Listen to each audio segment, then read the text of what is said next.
Last Stop on Market Street by Matt de la Peña, illustrated by Christian Robinson.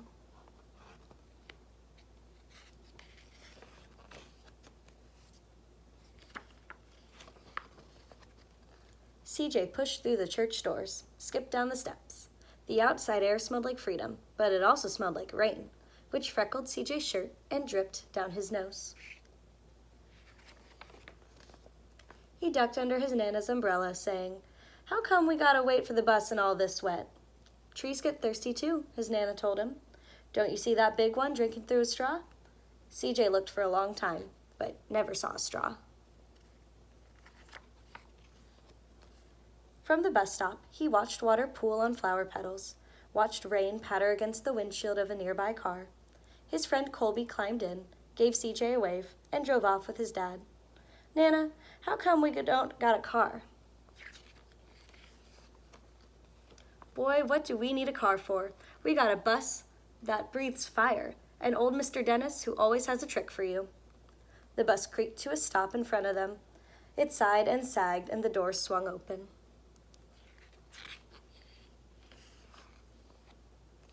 "What's that I see?" Mr. Dennis asked.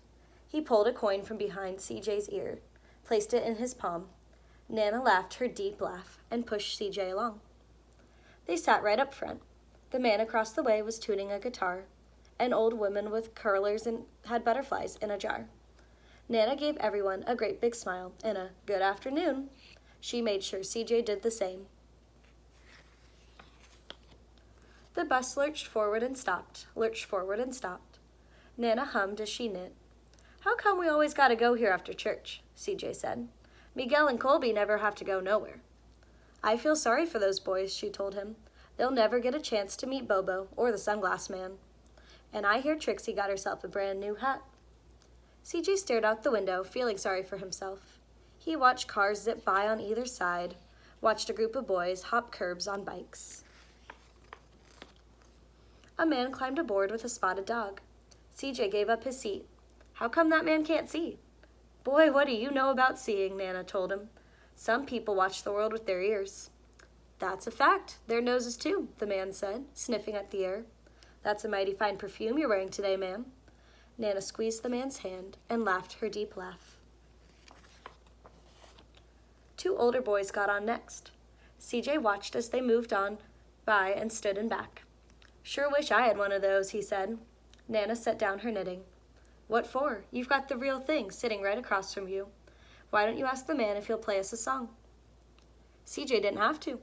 The guitar player was already plucking strings and beginning to sing. "To feel the magic of the music," the blind man whispered, "I like to close my eyes." Nana closed hers too. So did CJ and the spotted dog. And in the darkness, the rhythm lifted CJ out of the bus, out of the busy city. He saw sunset colors swirling over crashing waves. He saw a family of hawks slicing through the sky. Saw the old woman's butterflies dancing free in the light of the moon. CJ's chest grew full, and he was lost in the sound, and the sound gave him the feeling of magic. The song ended, and CJ opened his eyes. Everyone on the bus clapped, even the boys in back. Nana glanced at the coin in CJ's palm. CJ dropped it in the man's hat. "Last stop on Market Street," Mr. Dennis called. CJ looked around as he stepped off the bus. Crumbling sidewalks and broken down doors, graffiti-tagged windows, and boarded-up stores. He reached for his Nana's hand. "How come it's always so dirty over here?" She smiled and pointed at the sky. "Sometimes, when you're surrounded by dirt, CJ, you're a better witness for what's beautiful." CJ saw the perfect rainbow arcing over the soup kitchen. He wondered how his Nana always found beautiful where he never even thought to look. He looked all around them, at the bus rounding the corner out of sight, and the broken street lamps still lit up bright, and the stray cat shadow moving across the wall. When he spotted the familiar faces in the window, he said, "I'm glad we came." He thought his Nana might laugh, her deep laugh, but she didn't. She patted him on the head and told him, Me too, CJ. Now come on. The end.